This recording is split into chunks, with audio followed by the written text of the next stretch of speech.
अगर हमने किसी का 1 रुपया भी देना है तो अगले जन्म लेना निश्चित है। इसी बीच मैंने उन सब लोगों को याद कर पैसा देना आरंभ कर दिया और दिया भी।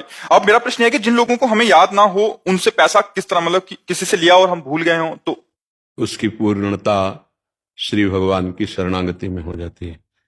हमारे जितने ऋण हैं, मातृ ऋण, पितृ ऋण, देव ऋण, ऋषि ऋण, जितने ऋण हैं सब ऋणों की पूर्ति हो जाती है सर्वलोक महेश्वर भगवान के चरणों का आश्रय लेने से, उनकी शरणागति से।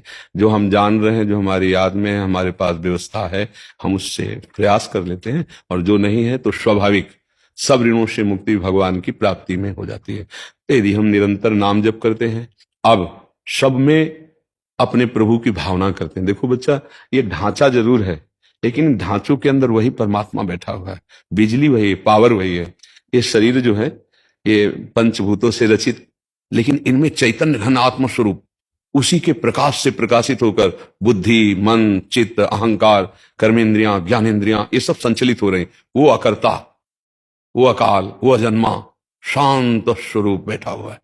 अब उसे निराकार मानो, साकार मानो, जो भाव से जो उपासना करते हैं, तो हम उसकी भावना करते हैं। सब में, सब ऋणों से मुक्त होने का सब कृपा है।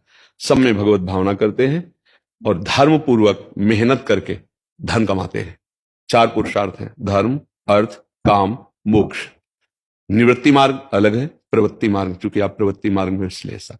धर्म पूर्वक अर्थ कमाते हैं, परिवार की उसी अर्थ से सेवा करते हैं।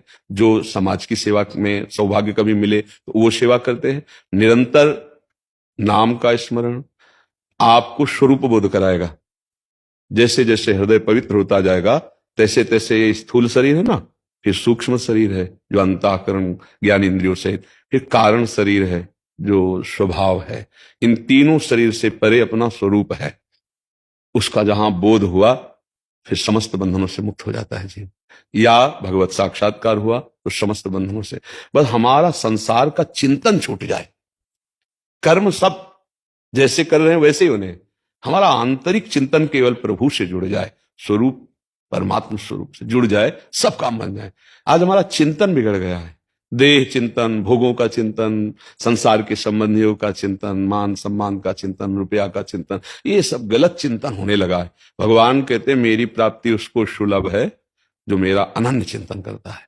अनन्य चेता सततम यो माम स्मृति नित्यशः तस्याहम सुलभा पार्थ नित्ययुक्तस्य योगिनः। जो मेरा अनन्य चिंतन करता है, हे पार्थ, मैं उसके लिए सुलभ हो जाता हूं, क्योंकि वो मेरे से युक्त हो जाता है। चिंतन जहां है, हमारी उपस्थिति वहीं मानी जाती है। देह में चिंतन, भोगों में चिंतन, जगत में चिंतन, तो यहां उपस्थिति, और क्रियाएं सब जगत की हो रही, और चिंतन भगवान का, तो स्थिति भगवान में मानी जाती है। नित्य युक्त योगिना, समझ पा रहे हो? तो भगवान की आराधना मात्र से समस्त ऋणों से जीव मुक्त हो जाता है, फिर उसका आवागमन नहीं होता है।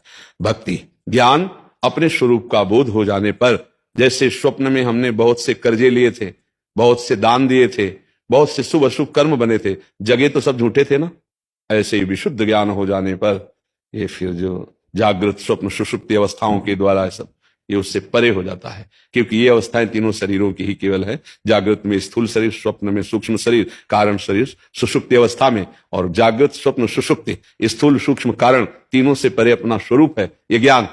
और तीनों से परे श्री भगवान है। जो परे हैं वही सब में भरे हैं, जो सबसे परे हैं वही सब में भरे हैं। आनंद ही आनंद, बस उनकी आराधना हो जाए तो कोई ऋण नहीं रह जाता। समझ पा रहे आप? निरंतर बस आराध्य देव में चित्त वृत्ति लगी रहे, यही जीवन का सार है।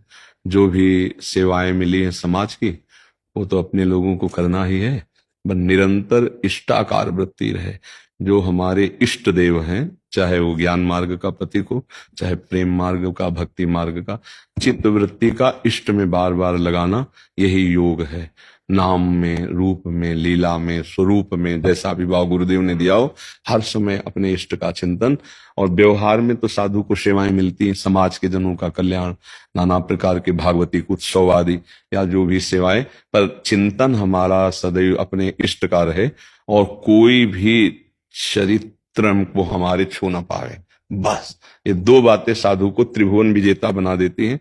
पहला इष्ट का चिंतन, और दूसरा चरित्र की पावनता।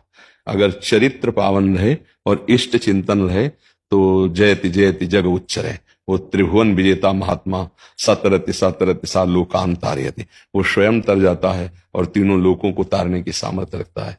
और गुरु प्रदत्त नाम मंत्र का निरंतर जप, और ये दृष्टि रहे कि कहीं कोई भी हमारे चरित्र को न छुपावे, हमारा चरित्र निष्कलंक रहे।